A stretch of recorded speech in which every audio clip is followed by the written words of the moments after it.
Hello, welcome. I am Tavish Cardiff. It is listening week at our raw material, so we'll be talking about the listening pillar. You can join this practice at any time. If you want more info, feel free to check out any intro videos on our YouTube channel or our website, ourrawmaterial.com. Right now, though, let's take a deep dive into listening, which means we have to get quiet for a minute. Getting quiet is something that is difficult for each of us. And I know a lot of people who tell me they can't meditate. They can't quiet their mind enough to meditate. And I think that it's important right here to examine what meditation really is when we are listening to our bodies, when we are listening to our breath, or moving our breath in a way that's different from the way that it occurs naturally. We're meditating.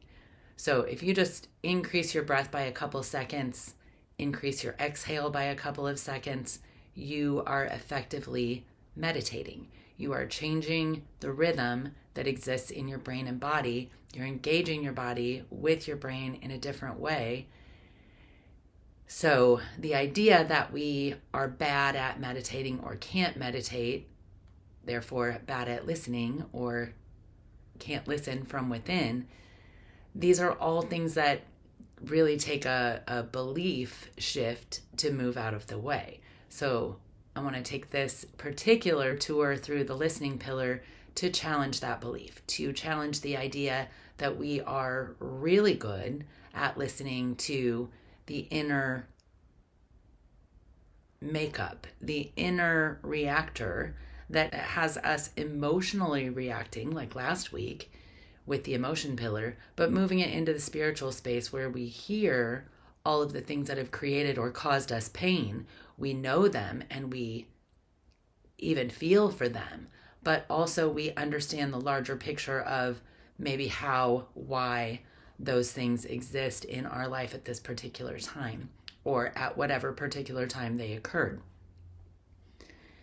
As I said, let's get quiet. When we do, we hear certain things in the background. I can hear the hum of the electricity in my house. I can hear some cars outside. If I listen really closely, I can hear the voice of a kid down the street. The ticking of a clock. All of those things exist in my everyday household space, but unless I isolate them and pay attention to them, they don't really resonate and they don't really mean much. But each of them contains their own rhythm and their own vibration, and each one of those sounds puts us into a relationship with the other chords around it. So we hear noises that we like or that are acceptable or we can ignore. We're kind of on a certain wavelength. Then we get something discordant. It will bring us down a little bit. We hear something that brings us up. Now we're elevated a little bit. So paying attention to which types of sounds are around us all the time is one of the first ways to access what our landscape really is like, what we're really reacting to inside of the things that we think that we're reacting to. By the time our mind has gotten a hold of our reactions, our body has actually gone through so many different ways of absorbing the sounds around us. As I take in my experience from this past week of combining emotions with listening, I should low-key brag that I got to see Taylor Swift in Miami. It was a lesson in listening and in just experiencing something that has been so important to my daughters for their whole lives.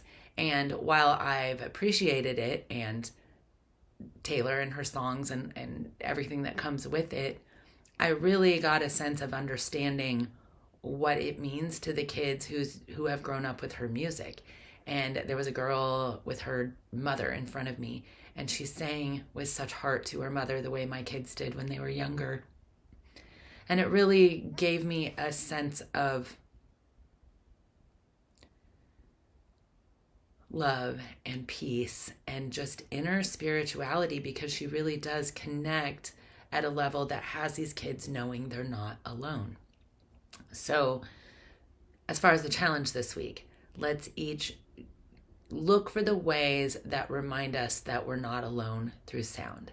Whether it's the music that you turn on the radio, whether it's something that you put on purpose to keep you connected, or whether it's just the sounds of your own environment reaching you in a different way, touching you in a way that reminds you they're there all the time, supporting you, comfortable, making you confident, creating a space that feels like home to you.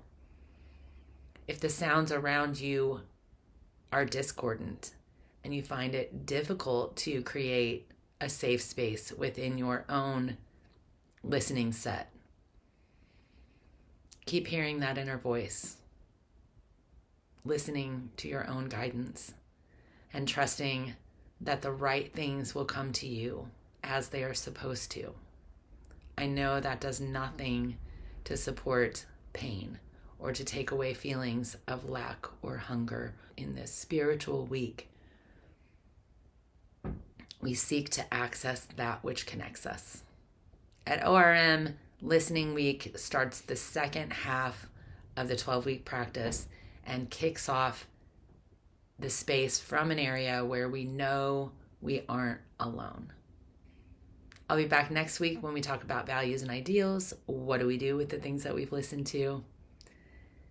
As always, enjoy your week. Thank you so much.